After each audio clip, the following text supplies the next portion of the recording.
All right, well, thank you so much for joining us here on the Daily Brew. Happy Friday to all of you.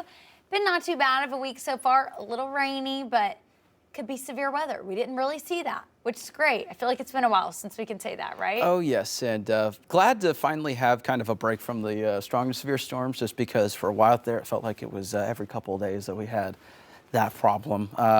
Today adding more rain, unfortunately, just because that's exactly what we need is more rain. I'm sure many of you are fatigued by that, but Father's Day weekend, not too bad. We got Omaha on the way for the Arkansas baseball team, so we've got a lot of stuff to look forward to as we head into this weekend. Yeah, for sure. And we'll get to more on that forecast in just a little bit, but we want to take a look at, they've been having practice in Omaha over the last few days. They're getting ready for their 12th Men's College World Series appearance. Super exciting for all the fans. Everyone was so pumped after Super Regionals. The Hogs, they hit the field for their first time yesterday there in Omaha. Now they're going to play LSU tomorrow in the opening round of the series. First pitch scheduled for 6 p.m. on ESPN. And this is a really big deal because a lot of people are saying that the LSU-Arkansas game is really the biggest game in this whole series. People are saying these are the two most talented teams, and they're going to go to head-to-head, and people are saying whoever wins this one, they think will win the whole thing. Yes, and, biased Arkansas fan here. Oh, I'm yeah, hoping we go all the way. In the red. Exactly. It's like, it's exciting. We're back in Omaha. Hopefully they can be LSU, and I just love this team. I would love to see them go all the way just because it's an incredible roster of guys coming together, and pretty special team that we got here. Yeah, for sure. And, after the Super Regional win, we saw that clip from Coach Van Horn where he was getting emotional, talking about what it means to him to go back. And, they've made it to Omaha so many times throughout his coaching career, but they've never gotten that national championship. We came so close in 2018, but we didn't get there. And so I was talking to a former player on the 2018 team last night, and he was saying that, that last thing for Coach Van Horn to achieve is that national championship. And he was saying him and his teammates were at the Super Regional last weekend, and they think this team can pull it out, and they know what it takes to get there. Oh, exactly. And, they've got all the great mentors out there, especially like the guys that were making it that far and rooting for them and all that. So really hoping that we can just make it all the way through, just because, like everyone's been saying, this team is so special that I think that they have a really good chance at this. I agree. And I think, a lot of people thought the Tennessee games were going to be a lot harder than they ended up being. We were expecting the games to be a lot closer. We made it. We didn't have to go to a third game. We smoked them that second game. And so you thinking we can do that with LSU too, or do you think it'll be a little closer? I feel like the LSU-Arkansas rivalry always sparks a little bit more of tough play. It's going to be tough. It's going to be a tough call. I think that it may be a lot closer than we might be thinking, but also, Tennessee was not that great of a kind of a forecast in terms of the game, just because everyone was thinking it's going to be a little bit tighter, and then we got that grand slam and it was over at that point. So, we'll have to wait and see, but I think this one's going to be a really good game and memorable one too. Super excited for it, hoping we can get it done in 2 games. Oh, absolutely. Okay, and just a reminder, tonight we're spotlighting the team with the Extra Innings Special Omaha edition. That will start at 10:15 tonight on 5 News. You don't want to miss that. The sports team, they're already there. They've been working really hard to put this together. Well, in other news, the Bentonville Film Festival returning to Northwest Arkansas next week. Have you ever been to this? I have not, but I have really been wanting to go to one. Yeah, it's really neat. It's put on by the Academy Award-winning actress Gina Davis and will feature 28 films competing. And this is something that really does put Northwest Arkansas on the map every year, I feel like, especially to the world of Hollywood, right? 9 of those movies will also be world premieres, which is pretty neat. Actress Lucy Liu will be honored with this year's Rising to the Challenge Award. And you're going to love this. We've got a meteorologist coming, a famous one. Today Show co-host Al Roker will also be there with a sneak peek at a new animated series that he's involved with. Now, that starts on June 16th. It'll go through the 22nd. And I want to meet Al Roker. I know you do too, right? Yeah. And, he's a legend. Yeah, exactly. And heads up to Al, if he happens to be watching this, you may see a fangirl holding a sign that says, "Hey, over here, I would like to meet you." And that would probably be me. That would be him. Please make his day, right? Make his life by doing that. But oh, yes. This is something that you really should go to. Last year, I had the chance to go to kind of like a social hour thing for one of these. And we were talking to a lot of filmmakers there, and they were saying that they were really impressed. They didn't know what to expect when they were going to a film festival in Arkansas because they're trying to make it and get their film out there. But they were saying they were so impressed, and it was one of the nicer ones that they had been to. Yeah, and that's one of my favorite things about this whole region that we cover is you hear of people, they have like sleeper builds for their cars where it's all that. I think a lot of people underestimate what we do up here, and what we have up here is so cool. Like the fact that we have all these popular people coming here to display these things for film festivals and all that. I just love it. Big city things, the small town feel. Oh, yes. It's the best place to live. Well, this morning, the Recording Academy dropping big news. The 68th Grammy Awards now have a date, a stream, and some brand new categories shaking up the stage. So mark your calendars this morning. The Recording Academy announced that the 68th Grammy Awards will air on CBS and stream on Paramount Plus February 1st, 2026, live from LA's Crypto.com arena.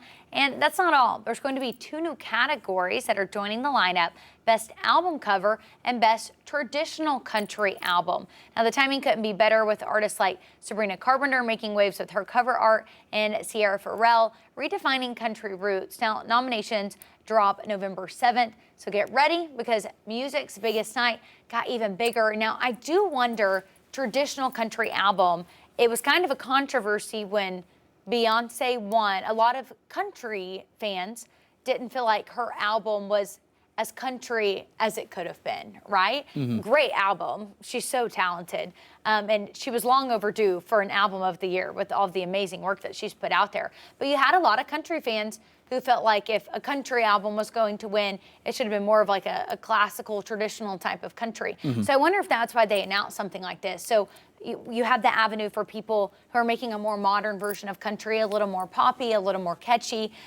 You know, we've got people like Post Malone, Beyonce. Florida Georgia Line was also one that kind of had a little bit more of a pop feel, especially when they introduced Nelly and some of their music. Oh, yes. And so I wonder if they're kind of like creating an avenue where both, you know, avenues of country music can really thrive and get the recognition that they deserve without one having to kind of top the other, because they're very different styles.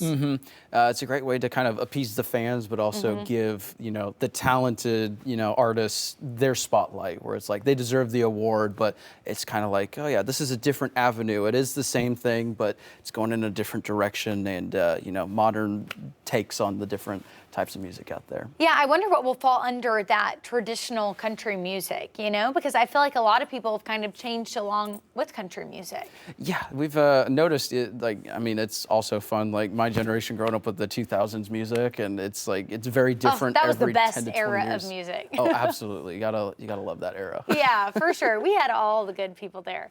Okay, well, check this out. New Haven, Connecticut is calling itself the pizza capital of the U.S., and it's gotten creative with pushing that idea on New Yorkers.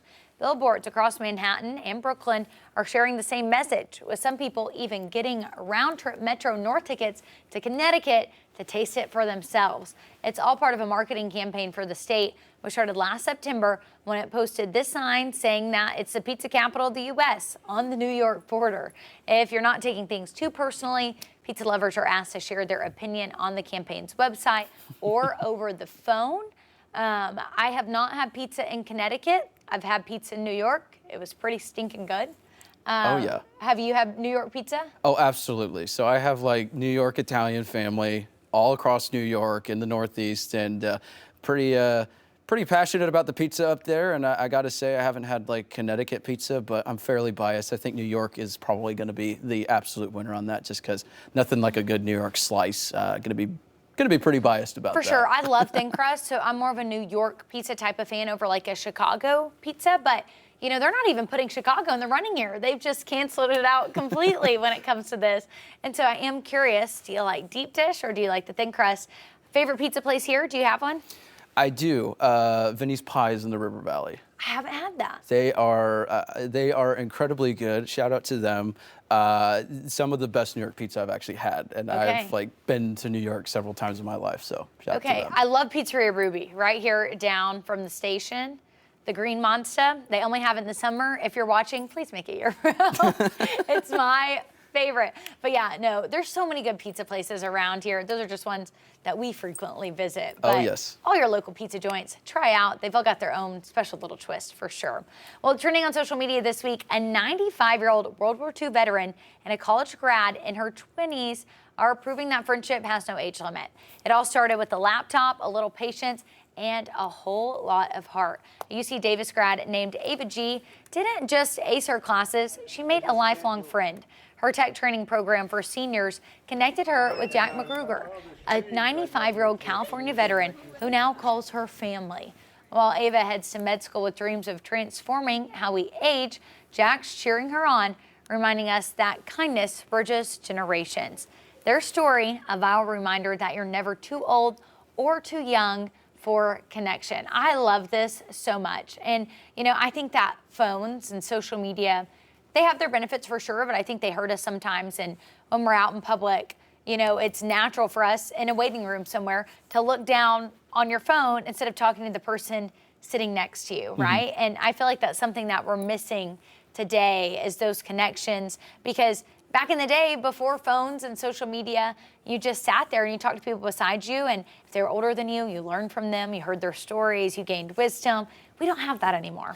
Yeah, and I was thinking about this actually yesterday. It's like weird to think that it wasn't actually that long ago that we didn't have the phones and social media. Like I remember growing up in early, mid-2000s and just, it was a completely different experience, and then it just all changed. So really cool story. Yeah, I mean, when I got my first phone, 15 years ago, internet, if you got on the internet, it cost $1 million. Like that was the thing that you did not do. You could not press that middle button, yes. right? And if you sent a photo over your phone, it was like, you'd get a warning. It was like, oh yeah, you went over $15, and you're like, oh, okay, I'm never doing that again. So you had a Go phone too? Yes. I had the little bitty one. Yeah, it's and then like the typing, you had to press 3 times in order to get to the letter. It's like, yeah, simpler times. Those were good. And then you'd play the trial of Bejeweled because you didn't want to buy it, right? Oh yes. But this is such an awesome story and an inspiration for sure that we should all get out and try to do things like that. Absolutely. Well, police officers in Texas spotted some unusual suspects this week. Take a look at this. A donkey and a miniature pony escaped from their owner and were seen trotting along the roadway. The Richland Hills Police Department caught up with the friends Poncho and Seabiscuit in the early hours on Wednesday. The officers took footage of the animals before giving the pair an escort home. This is so fun. I love this. They were just going for a little outing. This kind of reminds me of the zebra that was on the loose for a week that had to be helicoptered home. We apparently it is an issue where within the same like species or family or whatever that they're escaping and wanting to go out on the town apparently. Yeah, so they're just wanting to run free, right? Get out, have a little outing, enjoy themselves, and then come back home. Oh yes, it looks like they're just trying to live their best life out there, and then they're like, oh no, here comes a car. I guess we're gonna have to get it. Like they're getting over to the side, and then they're in the middle of the road. Yeah, so. they're following some road etiquette there, getting over to the side. They're well trained, but then you can kind of see them go back. They're like, oh, I guess you're making us go home. They're like, oh, I guess they're not gonna pass. Okay, well let's look at this guy and figure out his problem. That's what they're thinking. We got caught. Darn it. Hey, well, that is so fun. And you said they're just out there trying to live their best lives. A lot of people are this weekend, too.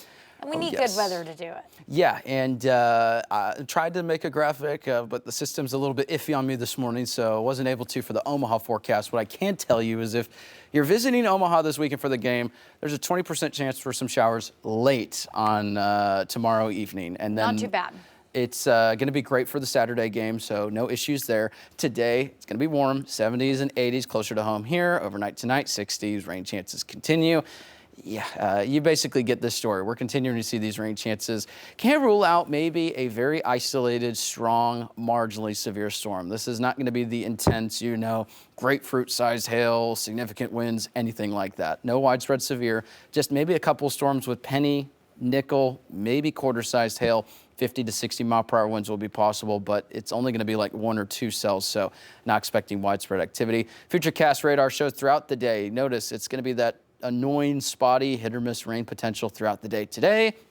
It'll continue into tonight.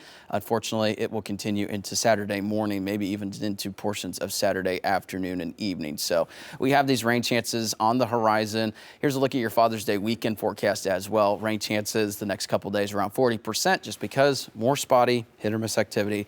80s and even some 90s for your forecast there. So that's a look at your Father's Day weekend plans. And, if you got any sort of activities that you're hoping to go out there, going for golf, if Dad wants to hit the golf course, going out to the lake, going out to the pool, just being outside in general, just make sure you have a way to receive alerts in the event of lightning. Not necessarily severe weather, but you know, you don't want to be out in the middle of the lake or in the middle of the golf course and be the tallest thing out there with a threat for some lightning. So that's a look at what we've got going on there. Of course, those rain chances, hopefully, you know, we can get some activities in there. Not a complete washout, but just need to be mindful of the rain. Oh, I've been caught in some rainstorms on the lake before, and you're just hiding under the little cover Yeah. the best you can because there's nothing you can do. I've been out there when hail's come down before, but Oh, yes, that would not be because they'll just pop up sometimes, right? Exactly, and that's why, like we say, you know, be mindful of the radar, just because, you know, if you're headed out to lake and you see a little thunderstorm, just give you a little extra time, and you also don't want to be caught off guard. Yeah, for sure. Well, we also just want to say Happy Father's Day to all the dads out there. We couldn't make it without y'all. My dad, you're the best. Love you so much. You got a message for your dad? Yeah, happy Father's Day to Dad, and, you know, thanks for everything, and I think I got a pretty good dad there, so yeah, shout out to him. We're blessed for sure. All right, well, again, Happy Father's Day to all the dads out there, and as always, woo pig. Hopefully we're going to get a championship. Woo That's for pig. sure. All right, have a good weekend.